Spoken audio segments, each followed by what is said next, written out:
All right.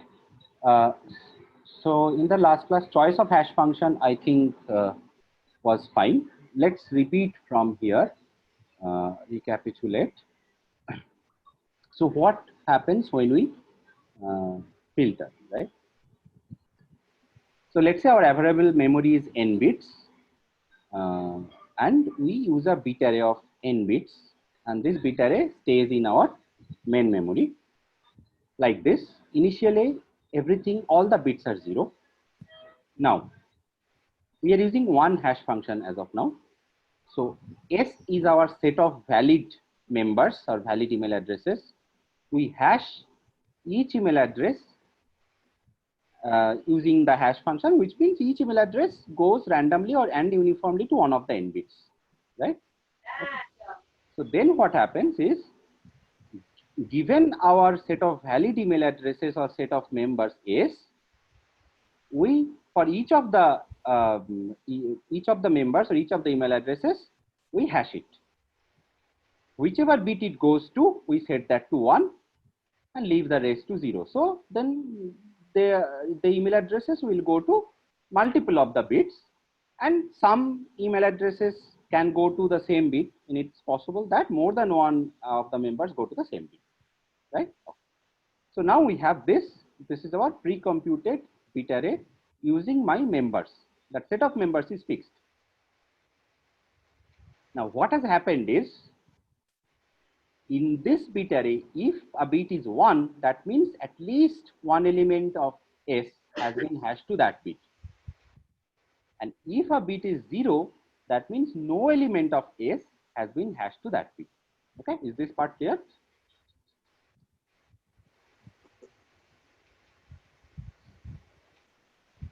Hello, is this part clear? Yes, sir.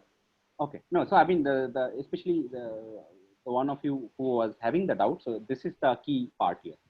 Okay, so now when we filter, we already have this bit array, out of which some of the bits are 1, some of the bits are 0. Which bits are 1? The bits where at least some email address went to, and the other bits are 0, where no email address were hashed to.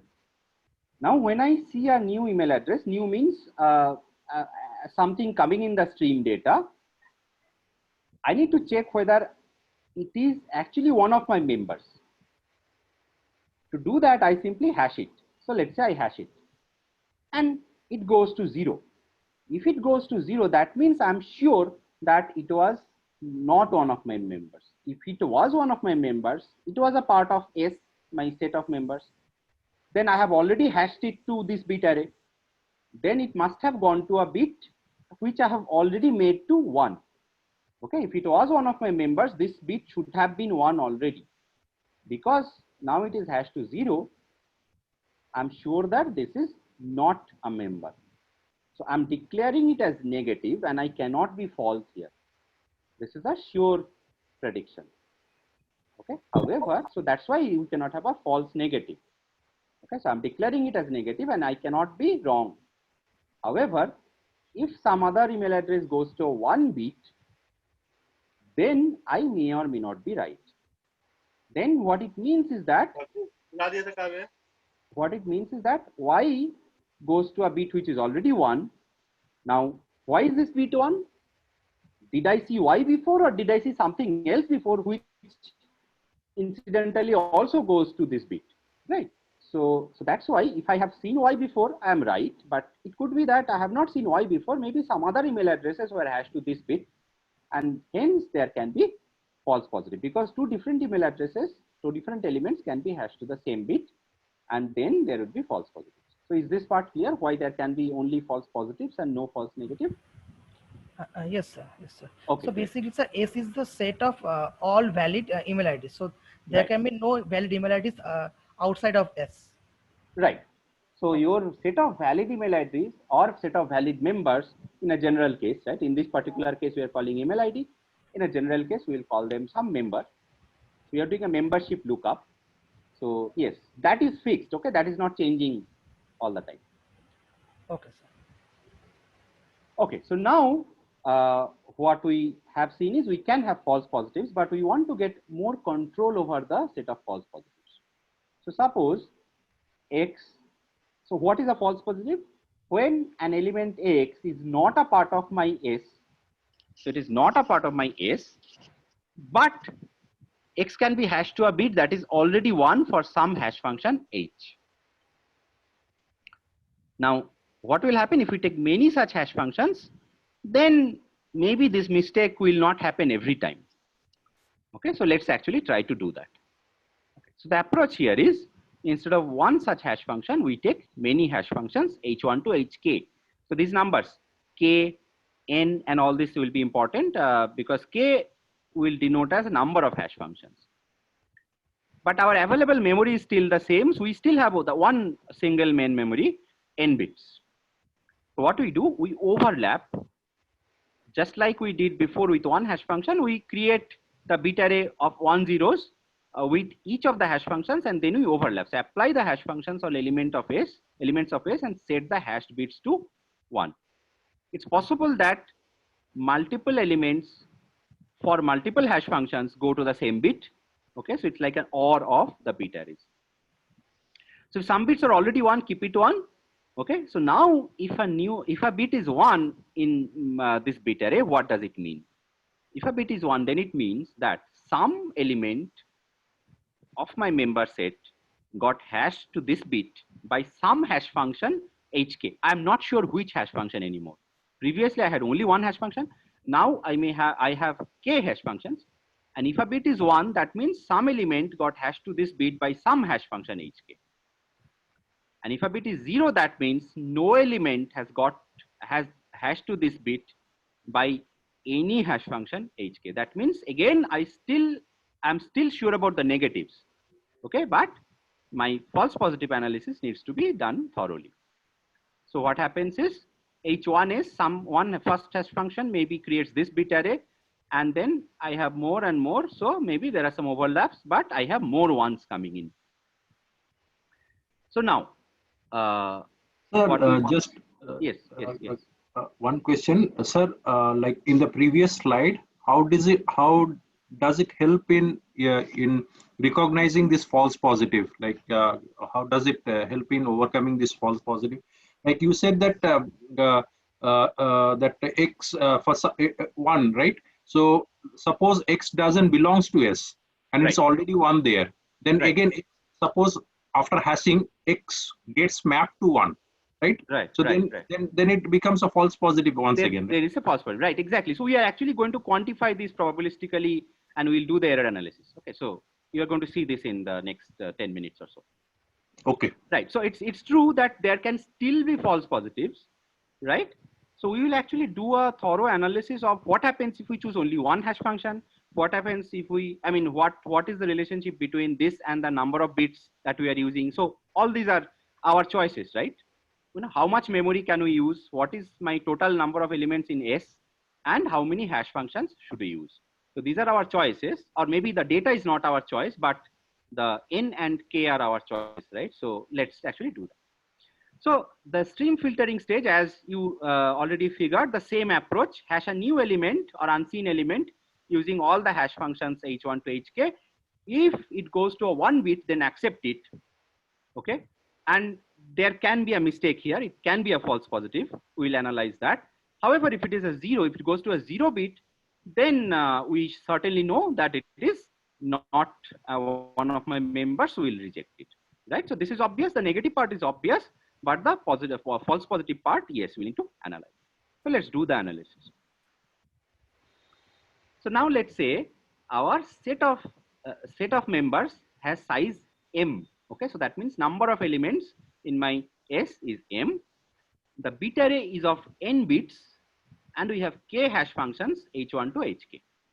Okay, let's do the analysis based on these 3 numbers and then see that what are the relationship between them. So the assumption is the hash functions are independent and they map one element to each bit with equal probability. Okay, which means if you consider a fixed bit in the bit array and call that the bth bit, then, so let's say one fixed bit, then the probability of a particular hi, particular hash function, mapping a particular element to that bth bit is 1 by n.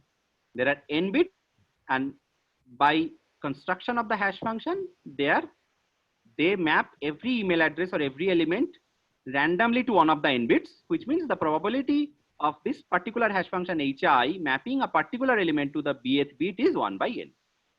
Okay. Now, that means the probability of this not happening, a particular hi does not map a particular element to the bth bit is 1 minus 1 by n. Now, this we did for one particular hash function. Now, the hash functions are independent. Then no hi maps a particular element to that particular bit, bth bit is 1 minus 1 by n to the power k. To the power k will multiply the probabilities because the hash functions are independent.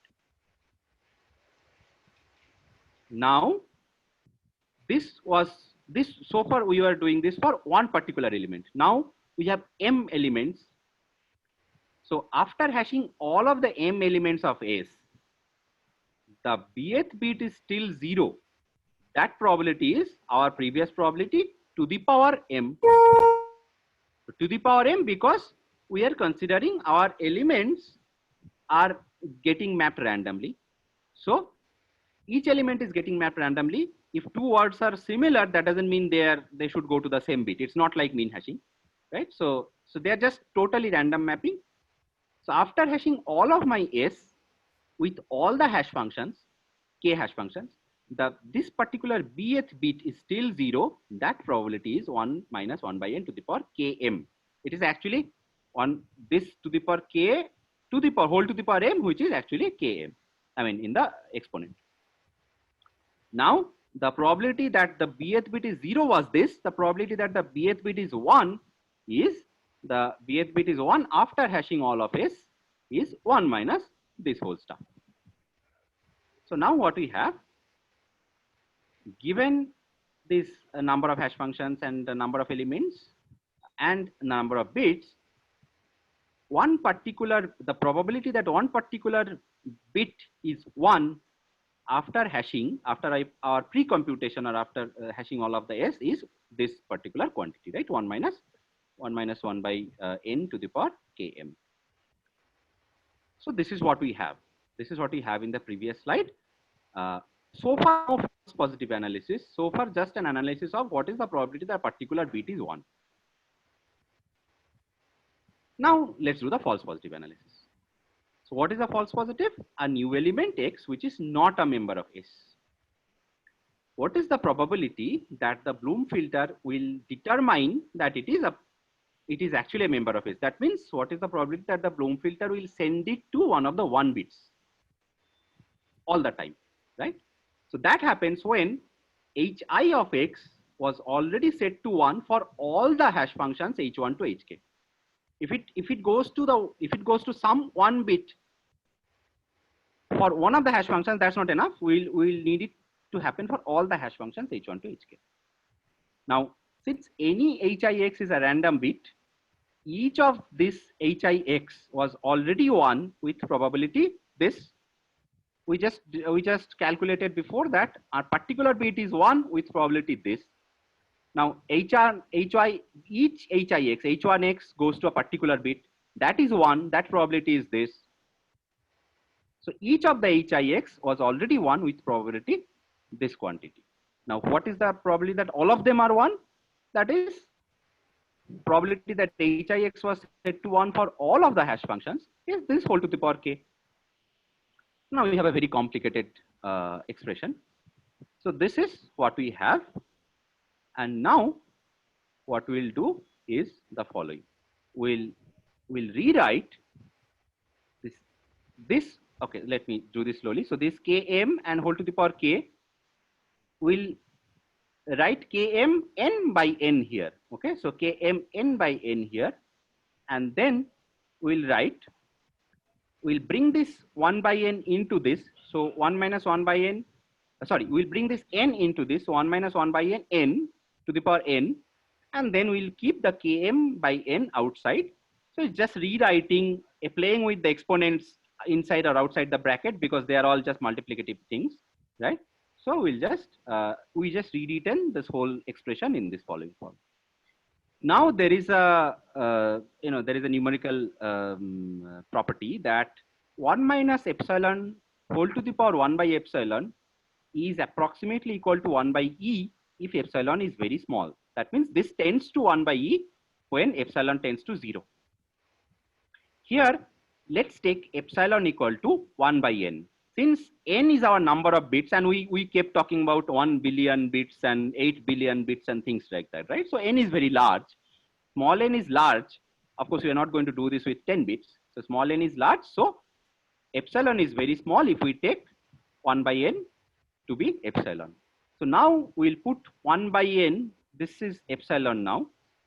So this is 1 minus epsilon to the power epsilon, right? So 1 by n is epsilon. So this quantity is 1 minus epsilon to the power epsilon, because 1 by n is epsilon. So n is 1 by epsilon.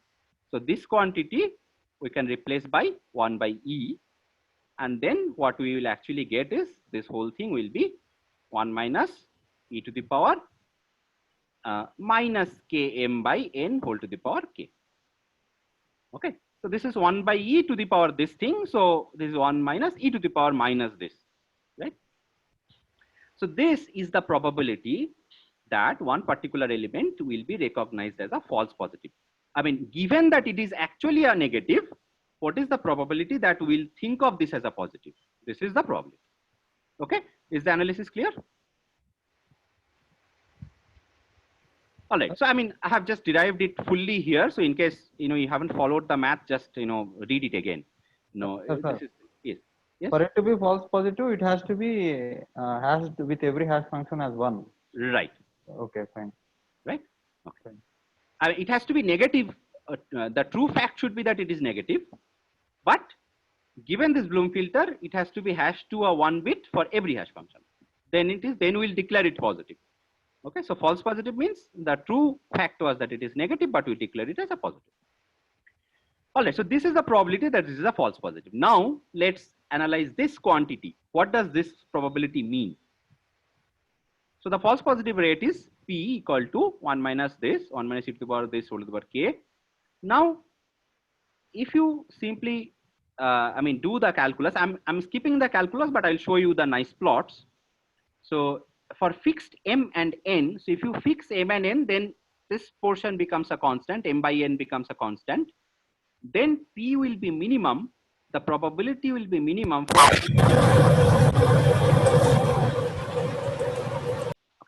okay. The probability will be minimum for k is equal to n by m log 2 or natural logarithm 2. Okay. Now, and so if the minimum, if P is minimum for k is equal to this, and if you replace this in place of k, then the minimum P is actually going to be 1 by 2k, which will turn out to be this quantity. Okay, so these are just simple calculus derivations, nothing more. But what we need to do is we'll need to get the intuition. What does it actually mean? So this means the following. Now let's carefully look at this picture. On this side, I have n by m, that is number of bits per element. N is our number of bits, m is our number of elements. Okay, so number of bits per element. Number of elements is our given our member set, right? Size of our member set. So if our, let's say, in the example we started with, we said, okay, we have 1 billion email addresses and we have 8 billion bits.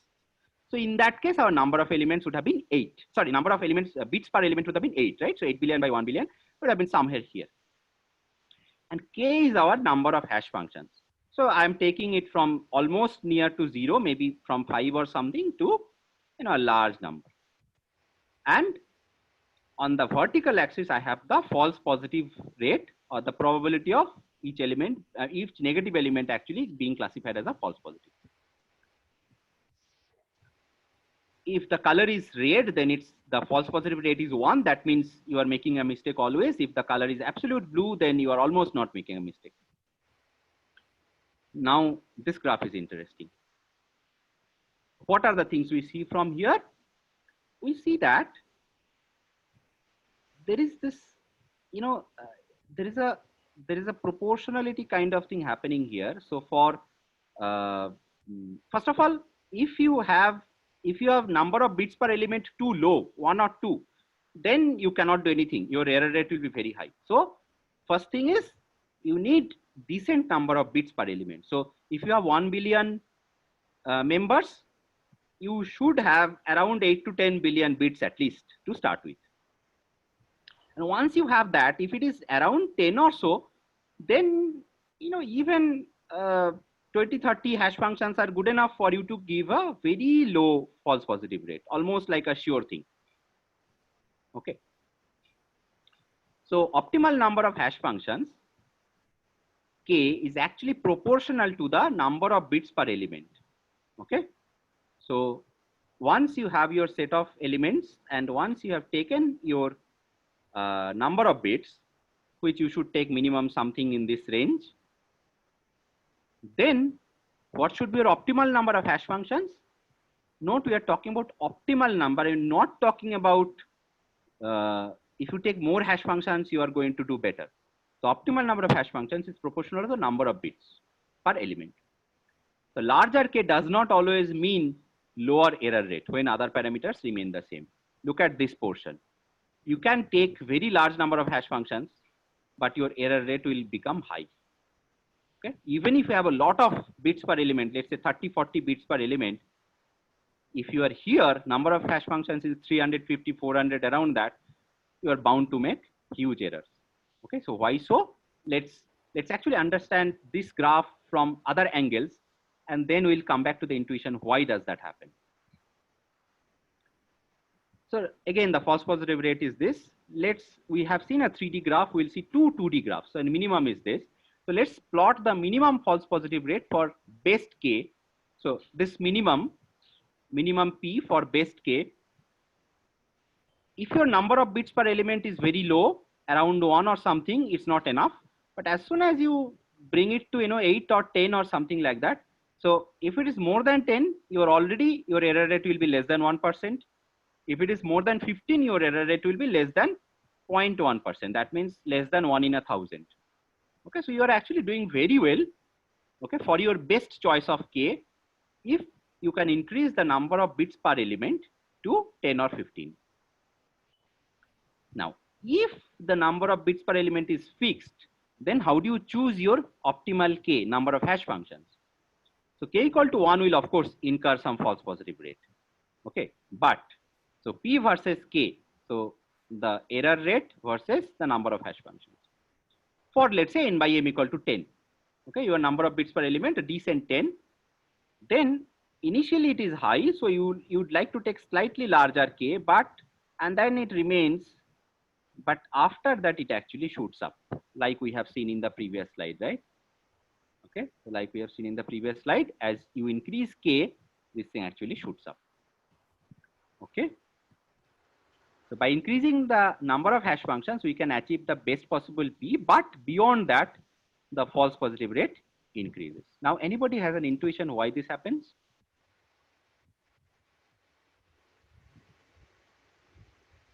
So the more hash functions we use, the more we will fill the bits by 1. Right, exactly. So now let's look at our previous. Okay, so I'll have to go actually a lot before. Yes, let's look at our bit array.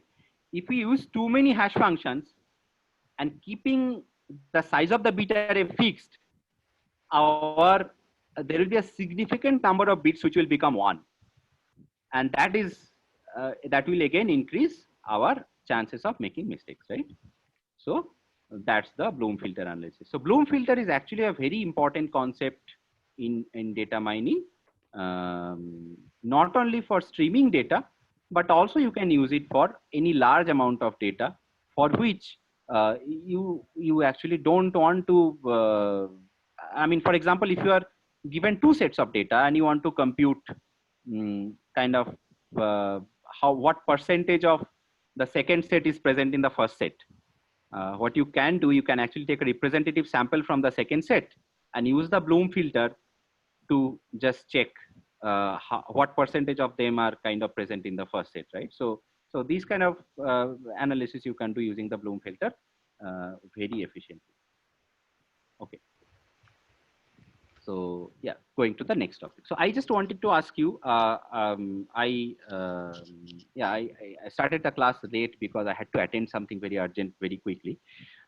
When do you have your next class? Today. Sir, from 2 p.m. Okay. So then I will not finish it very late. I'll finish it at 1:15, and we'll maybe take 5 minutes extra in the next few classes to make it up. Okay, so we'll not finish streaming data today. We'll actually take another class to do that, which is actually okay. We'll take a quiz of the mean hash chapter and this chapter maybe at towards the end of this week or so next week or something like that. Sir, my next class starts at 2 p.m. Right. So we'll finish this class at 1:15. We'll not go over much. Okay. Okay. So so next topic in data streams is counting the number of distinct elements. Yeah. So given a stream coming, how many different elements have we seen? Obviously, if we could actually look up every element and keep a track of every distinct element, then you would do it explicitly. But obviously, the idea is you don't want to do it that way. Right? So example, in a website, count the number of distinct users, maybe in a month or something like that. And so how will you get the data? User IDs or IP addresses? In modern times, everybody logs in. You will get user IDs. Now the point is, the standard solution is you can store distinct elements and keep adding new elements, new user IDs. For every element, look up whether it is already present, right? You can use a hash table or a B+tree lookup, or you can even keep updating your Bloom filter and stuff like that and things like that. But can you do it in a much more efficient way, okay? And still get a good estimate. So if your idea is not to get an exact number or very exact number, if you are okay with some estimate, then let's see what beautiful things you can do. So what if the number of distinct elements is too large, or you don't want to actually spend too much of computational power? Then what we'll do, we'll use again some kind of intelligent hashing, and we'll use much lesser amount of memory. Okay. So this is the Flageolet-Martin algorithm. It's actually very old, but it's very interesting. So the idea is we'll hash each element to a sufficiently long bit string, which is essentially an integer. Bit string is similar to a bit array or an integer. The difference from what we have just seen in Bloom filters, in Bloom filter, we take one bit array, a pretty long one. Each element goes to one of the bits. Okay, each element goes to one of the bits. Here, we hash each element to a bit string, and each bit string is essentially an integer. I mean, let's say a bit string of size 8, 0, 0, 0, 1, 0, 0, 0, 0, something like this, right? So it means it's a number, right?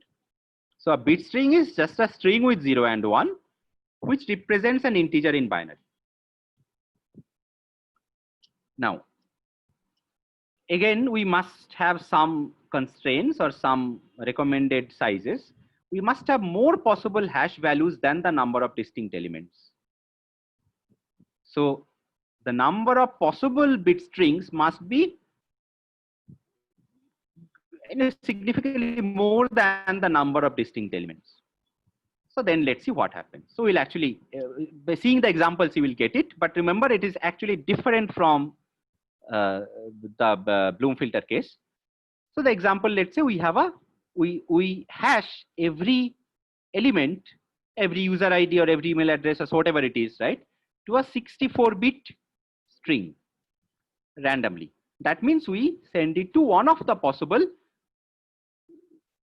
2 power 64 values, right? We are sending it to one of the possible 2 power 64 values. Is that clear? If we send one element to a random 64-bit string, how many possible 64-bit strings are there?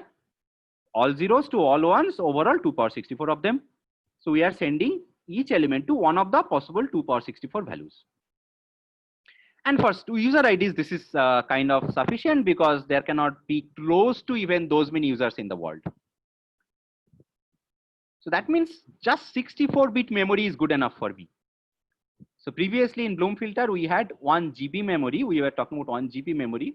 That was a good improvement. Now here we are just talking about 64-bit memory, nothing more, which is like trivial kind of a thing. So essentially, we hash each element to a 64-bit integer.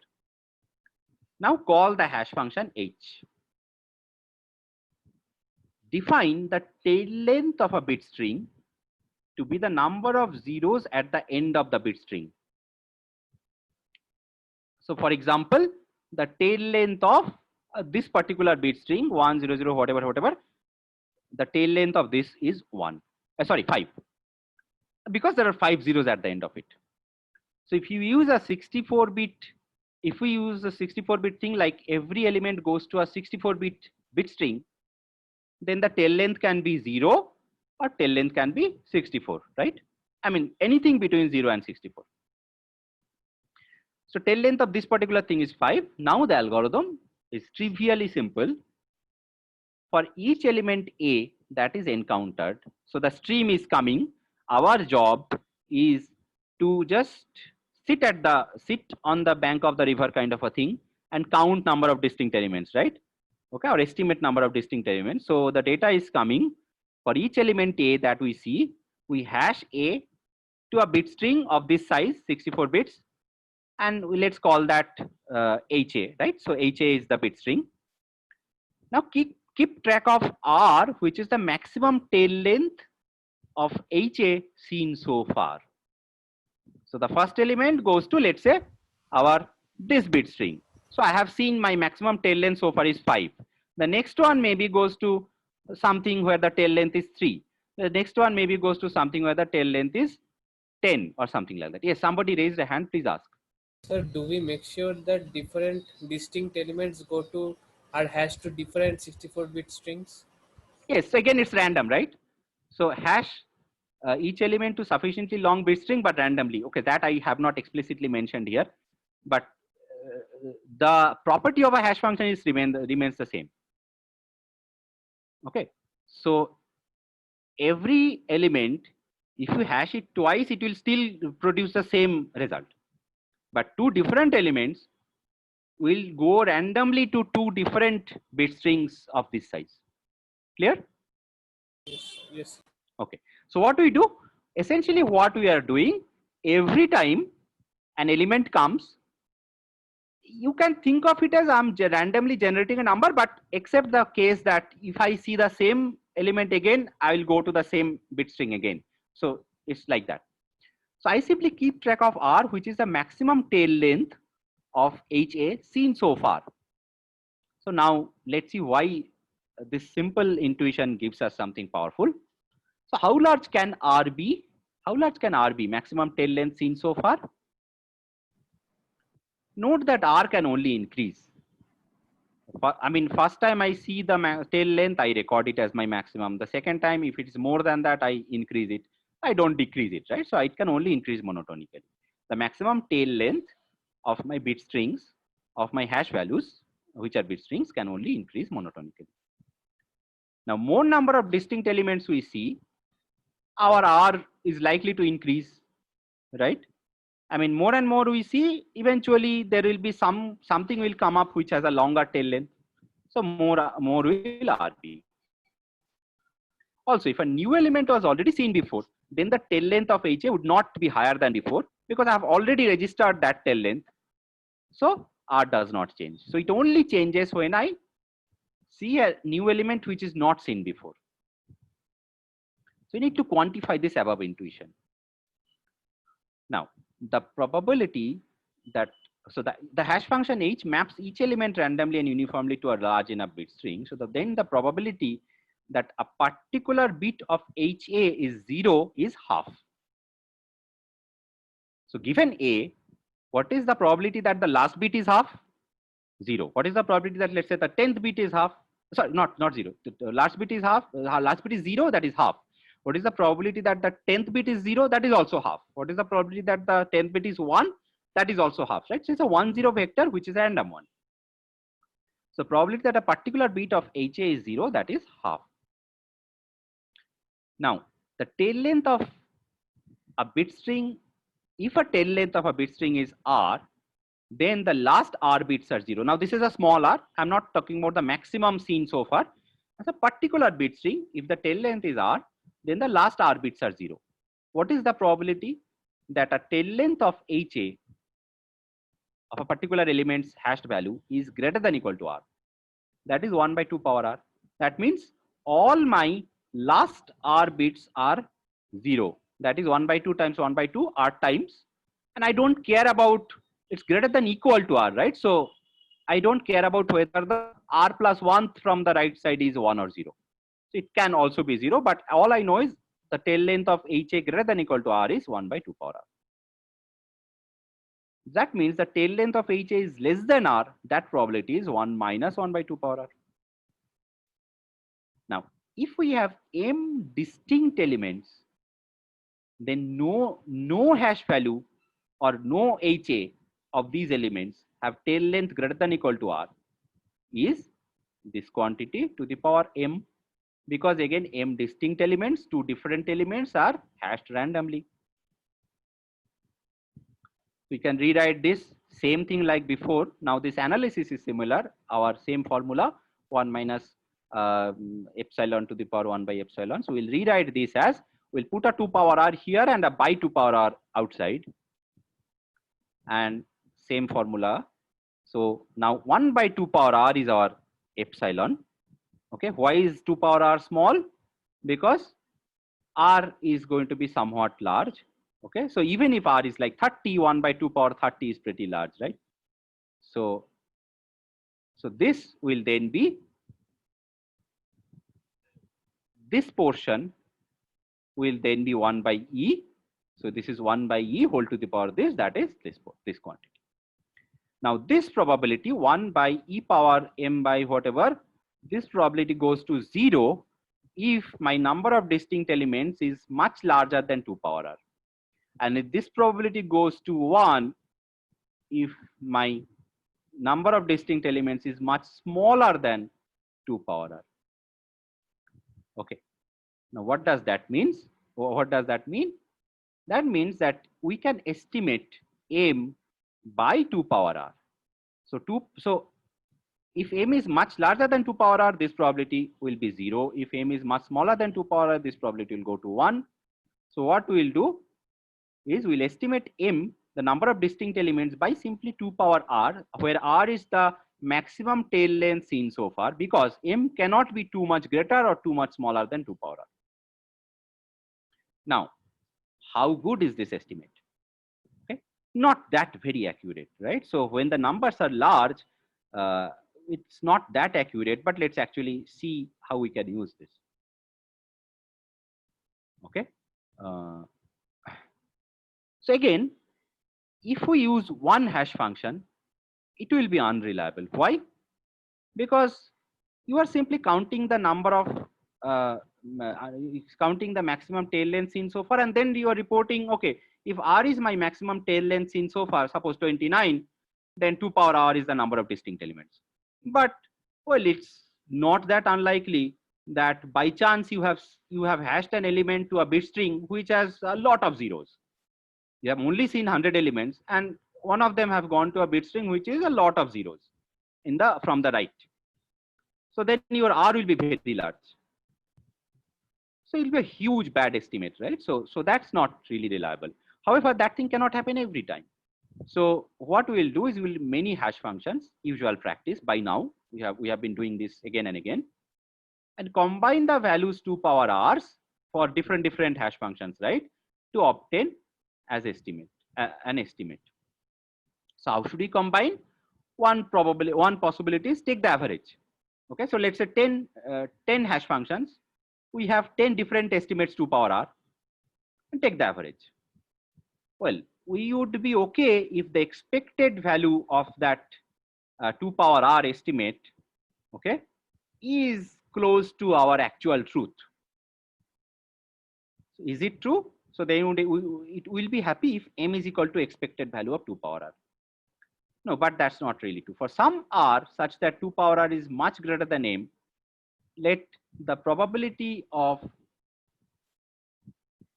some element has tail length greater than r, tail length equal to r be p. Okay, I'll actually repeat this in the next class again. This particular analysis. Some element has, so then the probability that some element has tail length r plus 1 will be p by 2, because you are adding another 0 here. You're forcing another 0. So whatever the probability was, you multiply that with another half. So then if you actually compute the estimate expected value of 2 power r, it is actually going to be p times 2 power r plus p times 2 power r by 2 plus 1 so on. And you know that the series 1 plus half plus 1 by 4 and so on, it actually diverges to infinity, right? So then the expected value of 2 power is actually not my m. It is overestimate. So average is not the right way to combine. We'll actually see a better way to combine in the next class. So the next class we'll actually then finish our streaming data on Tuesday.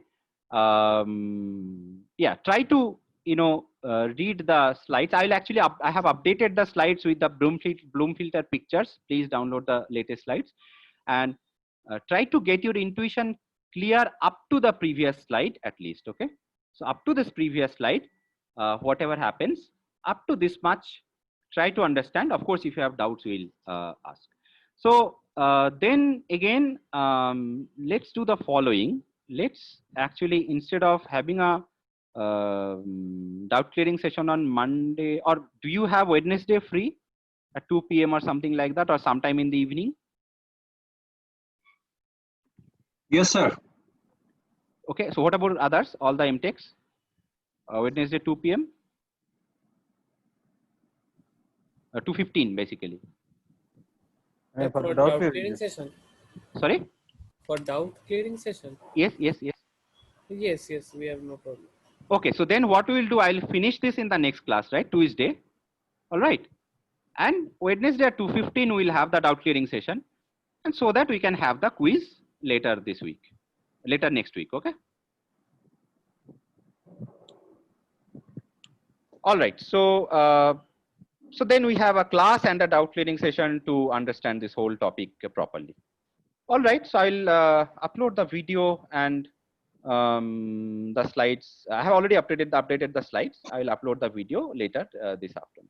Actually, on Wednesday, we don't have any classes. I mean, I personally have dome classes. Most of us have dome classes from 12 p.m. onwards. So if that time is suitable for you. It's fine. We can do it at 12:20, 12:30 as usual. Sir, it might be a class from 12:20 for us. Okay, no. So then let's not do this. I mean, the doubt clearing session is typically a small one, and we will anyway have one more class of streaming data in the next Tuesday anyway. So maybe we will, yeah. So Wednesday 2:15 p.m. is better. Okay, no problem. Okay. Thank you. Sir, Wednesday 2:15 p.m. final doubt clearing session. Yes. Not Monday. Okay, I'll also drop you a mail about this. Okay. Sir, just one question. Sir,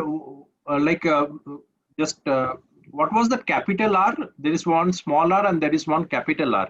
Not this slide, the previous slide. You just introduced that capital R. Like yes. What was the capital R is the maximum tail length seen so far. Okay.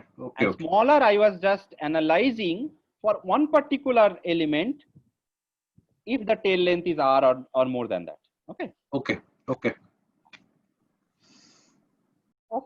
All right then. So see you on Tuesday.